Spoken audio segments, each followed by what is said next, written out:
বলবো প্লিজ এটা কি টাউনের প্রয়োজন আমরা রাখি, কারণ আমি জানি না আমার সাথে কি হতে চলেছে। হবিগঞ্জের সেই আলোচিত জুলাই যোদ্ধা মাহাদি, যিনি থানায় বসে থেকে মানে গর্ব করে বলেছিলেন যে আমি এসআই সন্তোষকে পুড়িয়ে মেরেছি, আমি থানায় আগুন জ্বালিয়েছি, আমাদের বিরুদ্ধে মামলা করা কিংবা আমাদের ছেলেকে গ্রেপ্তার করার সাহস আপনি পান কোথায় থেকে? থানার ওসিকে এই ধরনের অধ্যত্বমূলক কথা বলে তারপরে গ্রেপ্তার হওয়ার পরে সরকারের আইন মন্ত্রণালয়ের বিশেষ উদ্যোগে গভীর রাতে আদালত বসিয়ে তার মামলার ব্যবস্থা করার খবর আমরা জানি। সেই দৃশ্য আমরা দেখেছিলাম মাত্র কিছুদিন আগে।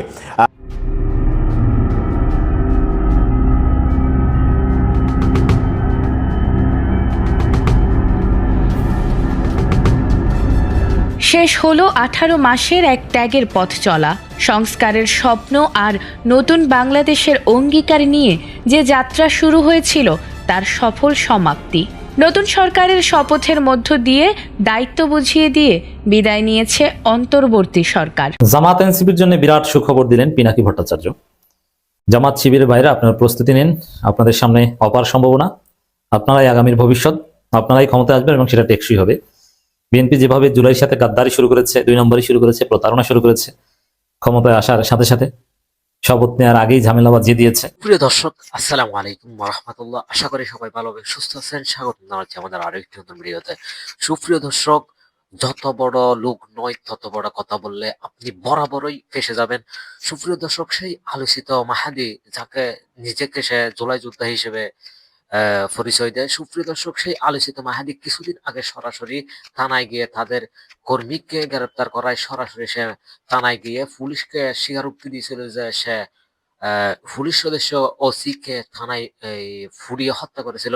সুপ্রিয় দর্শক, সেই ছেলেটি কোথাও একটা যাইতে বিমানবন্দরে এসে বাধার সম্মুখীন হয়েছে এবং তাকে বিভিন্নভাবে ফাঁসিয়ে দেওয়া হয়েছে।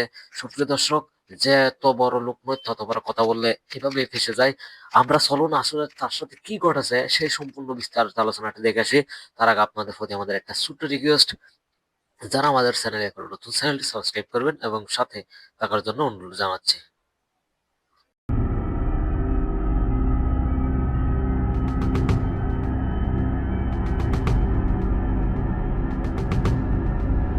শেষ হলো 18 মাসের এক ত্যাগের পথ চলা। সংস্কারের স্বপ্ন আর নতুন বাংলাদেশের অঙ্গীকার নিয়ে যে যাত্রা শুরু হয়েছিল তার সফল সমাপ্তি। নতুন সরকারের শপথের মধ্য দিয়ে দায়িত্ব বুঝিয়ে দিয়ে বিদায় নিয়েছে অন্তর্বর্তী সরকার।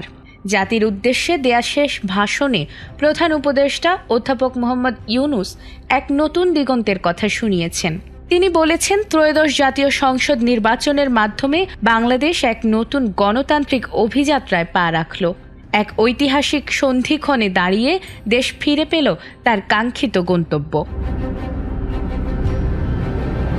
সোমবার দায়িত্ব ছাড়ার আগে জাতির উদ্দেশ্যে ভাষণে তিনি বলেছেন, 1.5 যুগ পর দেশে একটি জাতীয় নির্বাচন এবং ব্যাপক সাংবিধানিক পরিবর্তনের জন্য সর্বসম্মত জুলাই সনদের ওপর গণভোট অনুষ্ঠিত হয়েছে। আর নির্বাচনের পরিবেশ ছিল উৎসব মুখর। দেশ জুড়ে ছিল যেন ঈদের আমেজ, যা ইতিহাসে স্মরণীয় হয়ে থাকবে। নির্বাচনে অংশগ্রহণকারী সকল প্রার্থী ও ভোটারদের অভিনন্দন জানিয়ে প্রধান উপদেষ্টা বলেছেন, গণতন্ত্রের সৌন্দর্যই হল হার জিত। বিজয়ীরা যেমন জনগণের আস্থা পেয়েছেন, তেমনি পরাজিতরাও প্রায় অর্ধেক ভোটারের সমর্থন অর্জন করেছেন, যা ভবিষ্যতের জন্য বড় শক্তি। 24 জুলাইয়ের অভ্যুত্থানের স্মরণে তিনি বলেছেন, গভীর রাজনৈতিক ও প্রাতিষ্ঠানিক সংকটের সময় দেশের মানুষ মুক্তি ও মর্যাদার দাবিতে রাস্তায় নেমেছিল। সেই প্রেক্ষাপটে তাকে আহ্বান জানানো হয়েছিল রাষ্ট্রকে স্বাভাবিক ধারায় ফেরাতে এবং সংস্কার, বিচার ও নির্বাচনের দায়িত্ব পালনের লক্ষ্যে। এছাড়াও তিনি বলেছেন, মানবতা বিরোধী অপরাধ ও দুর্নীতির বিচার প্রক্রিয়াকে রাজনীতি ও প্রতিশোধের ঊর্ধ্বে রাখা হয়েছিল। উদ্যোগ নেওয়া হয়েছিল ভঙ্গুর প্রতিষ্ঠানগুলোর প্রশাসনিক, আর্থিক ও বাণিজ্যিক সংস্কারেও, যাতে ভবিষ্যতে কোনো সরকার জনগণের ইচ্ছার বিরুদ্ধে অবস্থান নিতে না পারে। তিনি আরও বলেছেন, এবারের নির্বাচন কেবল ক্ষমতা হস্তান্তরের প্রক্রিয়া নয়, বরং এটি নতুন বাংলাদেশের সূচনা।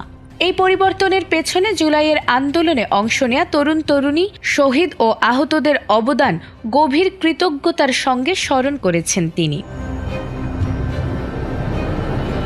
2024 সালের 5 আগস্ট সরকারের পতনের পর 8 আগস্ট তার নেতৃত্বে গঠিত হয়েছিল অন্তর্বর্তী সরকার। 1.5 বছর পর অনুষ্ঠিত হল ত্রয়োদশ জাতীয় সংসদ নির্বাচন ও জুলাই জাতীয় সনদ বাস্তবায়নে গণভোট।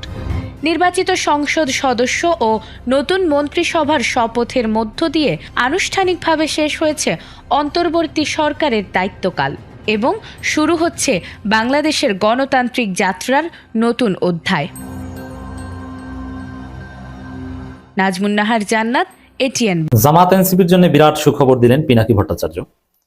জামাত শিবিরের বাইরে আপনারা প্রস্তুতি নিন, আপনাদের সামনে অপার সম্ভাবনা, আপনারাই আগামীর ভবিষ্যৎ, আপনারাই ক্ষমতায় আসবেন এবং সেটা টেকসই হবে। বিএনপি যেভাবে জুলাইয়ের সাথে গাদ্দারি শুরু করেছে, 2 নম্বরই শুরু করেছে, প্রতারণা শুরু করেছে, ক্ষমতায় আসার সাথে সাথে শপথ নেওয়ার আগেই ঝামেলা বাজিয়ে দিয়েছে, তাতে বিএনপির অবস্থা ভালো মনে হচ্ছে না। জনগণের আস্থার প্রতীক জামাত এনসিপি থাকবে এবং দেশকে তাদেরকেই এগিয়ে নিতে হবে, তাদেরকেই নেতৃত্ব দিতে হবে। দর্শক, পিনাকি ভট্টাচার্যের একটা বক্তব্য নিয়ে আলোচনা করব। তার আগে বলে নিই যে পিনাকি ভট্টাচার্যের অবদান কি। দেখেন, জামাত ইসলামী 12% ভোট থেকে আজকে 40% এসেছে, যেখানে অতীতে 31% ভোট নিয়ে সরকার গঠন করার নজির আছে এই বাংলাদেশে 91 সালে। বা জামাত যে পরিমাণ ভোট এবার পেয়েছে এর চাইতে কম সংখ্যক ভোট নিয়ে একাধিকবার সরকার গঠিত হয়েছে।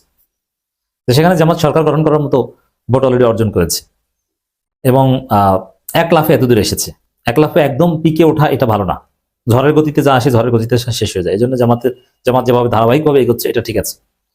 এখন এই যে অবস্থাটা জামাতের, এই যে একটা উত্থান, যেটাকে প্রথম আলো বা সুশীলরা অনেকে বলছে যে জামাতের ঢাকা দখল, 2 দিন পর বলবে বাংলাদেশ দখল। হ্যাঁ, একক দল হিসেবে বিএনপির চেয়ে জামাত বড়। আওয়ামী লীগের ভোট পেয়ে বিএনপি ফার্স্ট হয়েছে। সেই জায়গায় জামাতের যে অর্জন, এর পেছনে কিন্তু পিনাকি ভট্টাচার্যদের অবদান আছে। কিছু অতি সুশীল এদেরকে নাক ছিটকায়, কিন্তু না, পিনাকি, ইলিয়াস জামাতের ন্যারেটিভ নির্মাণে এবং বিএনপিকে রিমোরালাইজ করার ক্ষেত্রে তাদের অবদান অসামান্য। সেখানে আবার জামাতের অনেকে বলেন যে পিনাকি ডুবিয়েছে। আর একটা মজার সহজ বিষয় বুঝেন যে পিনাকি, ইলিয়াস জামাতের জন্য উপকারী না ক্ষতিকর? জামাতেরও 2-1 চিনি তারা ক্ষতিকর হিসেবে বলেন না, যারা ক্ষতিকর হিসেবে বলেন তারা ক্ষতিকর জামাতের জন্য, কিন্তু পিনাকি, ইলিয়াস জামাতের জন্য ব্লেজিং। ভাই, পিনাকি, ইলিয়াস না, আজকে একটা কথা বলি এখানে এই প্রসঙ্গক্রমে। জামাত কি করতে পেরেছে আমরা জানি। এই যে হাইপ তৈরি করা জামাত ক্ষমতায় আসবে, জামাতের সাধারণ জনগণকে কনভিন্স করা যে জামাতকে ভোট দেওয়া উচিত। জামাত কি? জামাত ইজ নট থ্রেট। জামাত শুধু ধর্মীয় গণ্ডির মধ্যে আবদ্ধ নয়, জামাত রাজনৈতিকভাবে সবার জন্য সুইটেবল, ইনক্লুসিভ। এই জিনিসগুলো সাধারণ জনগণ কারা বুঝিয়েছে? জামাতের এই উত্থানের পেছনে আল্লাহর রহমত তো সবার উপরে,